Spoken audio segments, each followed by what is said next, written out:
អ្នកទាំងអស់គ្នាបានសិក្សាពីរបៀបត្រួតពិនិត្យអាគុយជាច្រើនរួចមកហើយថ្ងៃនេះអ្នកទាំងអស់គ្នានឹងបានសិក្សាបន្តពីរបៀបត្រួតពិនិត្យមួយផ្សេងទៀត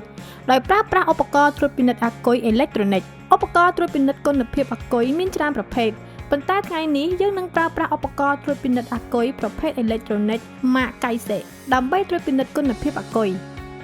ចំណែកឯប៊ូតុងទាំងនេះប្រើសម្រាប់ជ្រើសរើសមុខងារនីមួយៗដែលបង្ហាញនៅលើអេក្រង់ឥឡូវនេះយើងមកត្រួតពិនិត្យអាគុយប្រភេទស្តង់ដារទាំងអស់គ្នាជាដំបូងត្រូវភ្ជាប់ដង្កៀបពណ៌ក្រហមទៅនឹងពោលបូកនៃអាគុយរួចហើយភ្ជាប់ដងកៀបពណ៌ខ្មៅទៅនឹងពោលដកនៃអាគុយនៅខណៈនោះឧបករណ៍ត្រួតពិនិត្យអាគុយក៏ដំណើរការដោយខ្លួនឯងដោយសារទទួលបានថាមពលអគ្គិសនីពីអាគុយពេលនោះផ្ទាំងមុខងារនឹងបង្ហាញនៅលើអេក្រង់របស់វាបន្ទាប់ពីស្វែងយល់អំពីមុខងារនៃប៊ូតុងនីមួយៗរួចមកយើងនឹងប្រើប្រាស់ឧបករណ៍នេះដើម្បីធ្វើតេស្តអាគុយផ្ទាល់តែម្ដងជាដំបូងត្រូវជ្រើសរើសយកពាក្យ Battery Test ការធ្វើតេស្តអាគុយ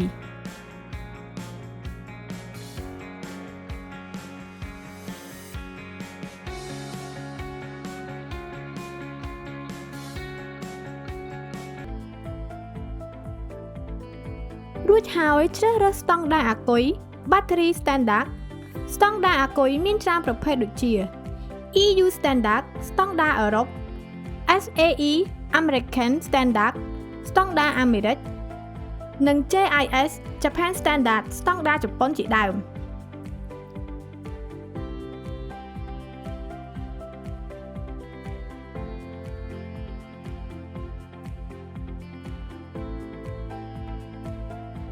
ចំពោះអាគុយនេះវាជាអាគុយប្រភេទស្តង់ដារជប៉ុនដូច្នេះហើយត្រូវជ្រើសរើសពាក្យថា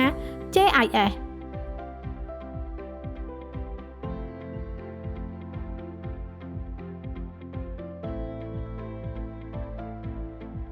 ឥឡូវនេះអេក្រង់មួយផ្ទាំងទៀតបានលោតចេញមក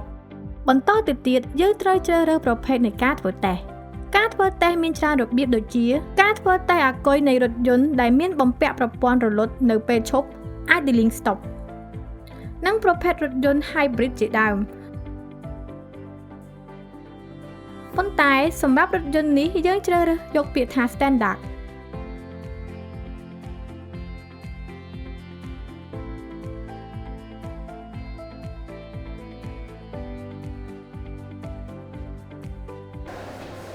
បន្ទាប់មកជ្រើសរើសលក្ខខណ្ឌនៃអាគុយវាជាអាគុយថ្មីមិនប្រើប្រាស់ឬមួយជាអាគុយដែលកំពុងប្រើប្រាស់ក្នុងករណីនេះយើងជ្រើសរើសយកពាក្យ aging test ដែលមានន័យថាធ្វើតេស្តលើអាគុយដែលបានប្រើប្រាស់រួចហើយ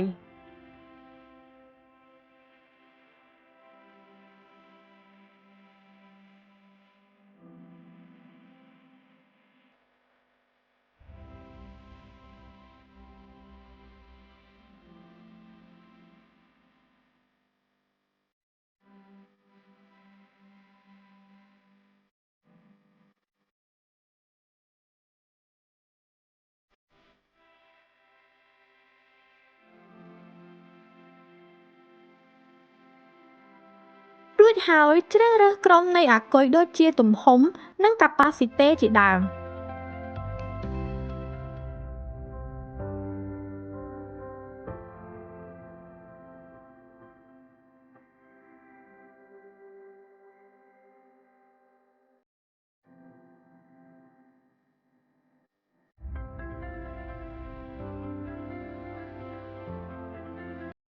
ដើម្បីជ្រើសរើស capacity និងទំហំអាគុយឲ្យបានត្រឹមត្រូវយើងត្រូវមើលលើនិមិត្តសញ្ញា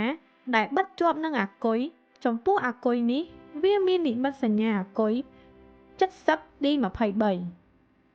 បន្ទាប់ពីជ្រើសរើស capacity និងទំហំអាគុយរួចហើយឧបករណ៍នេះនឹងដំណើរការតេស្តដោយស្វ័យប្រវត្តិ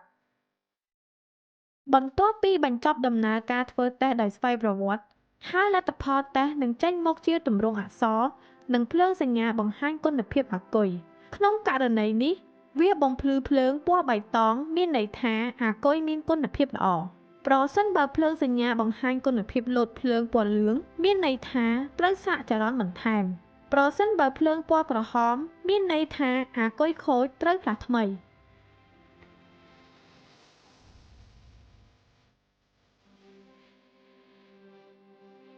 របៀបតេស្តគុណភាពអាគុយមានច្រើនរបៀបប៉ុន្តែការប្រើឧបករណ៍ធ្វើតេស្តដែលទាញបន្ទុកពីអាគុយមកប្រើវានឹងផ្ដល់លទ្ធផលជាក់លាក់ជាងគេ